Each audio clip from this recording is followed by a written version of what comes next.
it is the right thing to do to have high-value property paying more property tax than low-value property. I mean, we were in an utterly absurd situation where vast mansions, bought by extremely rich people, Premier League footballers, quite apart from entrepreneurs, were actually paying less tax than people in small houses in cities. I mean, it was just made absolutely no sense. So this is a partial correction, and it was right to move in that direction. I would just like it to be the first step in a much more comprehensive system of reforming the taxation of property. And one thing I'd say that I fear as a result of this, I'd say particularly those who perhaps are on the 2 million threshold, who bought their house maybe 50 years ago for below $1 million for hundreds of thousands of pounds, and are asset rich but cash poor. And as a result, this could be quite tough, particularly if they've stopped working and they don't really have a cash flow.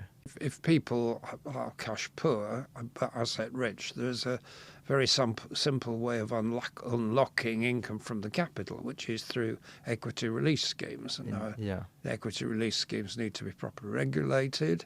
But there is a financial mechanism available for solving that problem. Yeah. And if people are thinking a bit more deeply, I mean, I'm in this position. I'm a single person occupying a family house. I ought to be downsizing in the interests of society as a whole. And hopefully, this tax might prompt more and more old fogies like me to think of moving into something smaller and freeing up a family house. So actually, that would be a socially progressive step.